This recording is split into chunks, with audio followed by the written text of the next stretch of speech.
የጥላዎች መንግስት፣ የፕሌቶ ሪፐብሊክና የፍትህ ሚስጢር።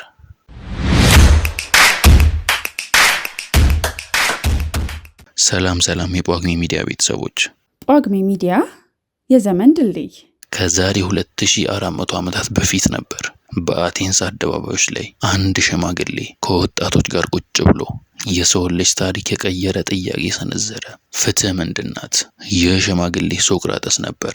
ደቀ መዝሙሩ ፕሌቶ ደግሞ ይህንን ውይይት ሪፐብሊክ በሚል መጽሐፍ አማካኝነት ለዓለም አቀረበ። ይህ መጽሐፍ የፖለቲካ ማኒፌስቶ ብቻ ሳይሆን የሰውን ልጅ ነፍስ ከጨለማ ወደ ብርሃን የምታደርገው የነጻነት ጉዞ ነው። ታሪኩ የሚጀምረው በሰው ልጅ ስግብግብነት ነው። ግላውኮን የተባለው የሶቅራጥስ ተከራካሪ አንድ አስፈሪ ጥያቄ ያነሳል። ሰዎች ፍትሃዊ የሚሆኑት ስለሚወዱት ሳይሆን ተገደው ነው ይላል። ይህንንም ለማስረዳት የጊገስን ቀለበት ታሪክ ይተርካል። አንድ እረኛ ሰውን የሚሰውር ቀለበት ያገኛል። ማንም እንደማያየው ሲያውቅ ንጉሱን ገሎ መንግስቱን ይወርሳል። ግላውኮን እንደሚለው ፍጹም ጻድቅ የተባለ ሰውና ፍጹም አመፀኛ ሰው ሁለቱም ይህ ቀለበት ቢሰጣቸው ሁለቱም ወደ ወንጀል ያመራሉ። ምክንያቱም ሰው ካልታየና ካልተቀጣ ፍትሃዊ ለመሆን ምክንያት የለውም ይላል ፕሌቶ። ፕሌቶ ይህንን ክርክር ለማፍረስ ነው መላውን ሪፐብሊክ የገነባው። ሶቅራጥስ ፍትህን በሰው ልጅ ልብ ውስጥ መፈለግ ስለከበደው በትልቅ ፊደል የተጻፈን ቃል ማንበብ እንደሚቀል ፍትህንም በትልቅ ደረጃ በከተማ እንያት ይላል። በዚህም ካሊፖሊስ ወይንም ቆንጆዋ ከተማ ትመሰረታለች። በዚች ከተማ ውስጥ 3 የህብረተሰብ ክፍሎች አሉ። ገዢው ወይንም ነገስታቶች በጥበብና በእውነት የሚመሩ፣ ሁለተኛው ደግሞ ተከላካዮች ወይንም ወታደሮች በወኔና በድፍረት ሀገርን የሚጠብቁ፣ ሶስተኛው አምራቾች ገበሬዎችና ነጋዴዎች በስሜትና በፍላጎት የሚመሩ ናቸው። ፕሌቶ እንደሚለው ፍትህ ማለት እያንዳንዱ ሰው የተሰጠውንና የሚገባውን ድርሻ ብቻ መወጣት ነው። ገበሬው መሪ ለመሆን ሲመኝ ወይም ወታደሩ ነጋዴ ለመሆን ሲሞክር ከተማዋ ትፈርሳለች። ፕሌቶ ከተማዋን ለ3 የከፈለው በምክንያት ነው። እያንዳንዱ ሰው በውስጡ 3 የሚፋለሙ ኃይሎች እንዳሉበት ይነግረናል። ምክንያታዊነት እንደ መሪ መሆን ያለበት ክፍል ነው። ወኔ ለክብርና ለፍትህ የሚቆም ኃይል ነው። ፍላጎት ለምግብ፣ ለገንዘብ፣ ለስጋዊ እርካታ የሚገዛ።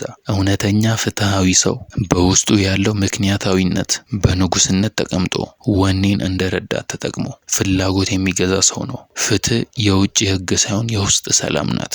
የመጽሐፉ ልብ የሚመታው እዚህ ጋር ነው። ፕሌቶ የሰውን ልጅ እውቀት በምሳሌ ሲያስረዳ ሰዎች በጨለማ ውስጥ ታስረው ከጀርባቸው ባለው እሳት አማካኝነት ግድግዳው ላይ የሚታየውን ጥላ እውነት ብለው እንደሚኖሩ ይነግረናል። ጳጉሜ ሚዲያ የዘመን ድልድይ። የመጽሐፉ ልብ የሚመታው እዚህ ጋር ነው። ፕሌቶ የሰውን ልጅ እውቀት በምሳሌ ሲያስረዳ ሰዎች በጨለማ ዋሻ ውስጥ ታስረው ከጀርባቸው ባለው እሳት አማካኝነት ግድግዳው ላይ የሚታየው ጥላ እውነት ነው ብለው እንደሚኖሩ ይነግረናል። አንድ እስረኛ ከዋሻ ተፈቶ ወደ ውጪ ቢወጣና እውነተኛውን ፀሐይ ቢያይ መጀመሪያ ይደነግጣል፣ አይኑም ይፈሳል።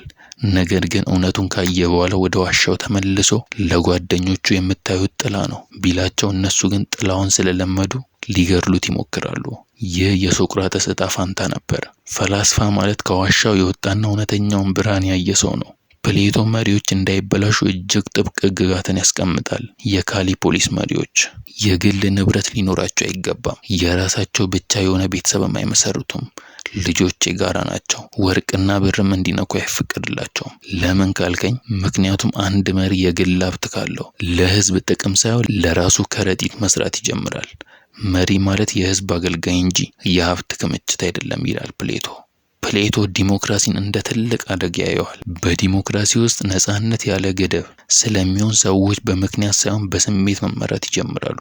ይህ ምስቅልቅል ደግሞ ታይራን ወይም ጨካኝ አምባገነን እንዲመጣ መንገድ ይከፍታል። ህዝቡ ግራ ሲጋባ አዳኝ ነኝ የሚል ሰውን ይሾማል። ያ ሰው ግን በኋላው ወደ አውሬነት ተቀይሮ ህዝቡን በሰንሰለት ያስራል ተብሎ ተተንብዮአል። በመጨረሻም ፕሌቶ ለጊገስ ቀለበት ታሪክ መልስ ይሰጣል። ፍትሃዊ ያልሆነ ሰው ወይም አምባገነኑ መሪ በውጭው ዓለም ኃያል ቢመስልም በውስጡ ግን የፍላጎቶቹ ባሪያ ነው። በነፍሱ ሰላም የለም። ሁልጊዜ ይፈራል፣ ሁልጊዜ ይጠራጠራል። ፍትሃዊ ሰው ግን በዋሻ ውስጥ ቢሆን እንኳን በውስጡ ብርሃን አለው። የጥላዎች መንግስት የሚነግርን አንድ ትልቅ እውነት አለ። እውነተኛ ነጻነት የሚገኘው ዓለምን በመቆጣጠር ሳይሆን የገዛ ነፍሳችንን በምክንያትና በጥበብ በመግዛት ነው። ጳጉሜ ሚዲያ የዘመን ድልድይ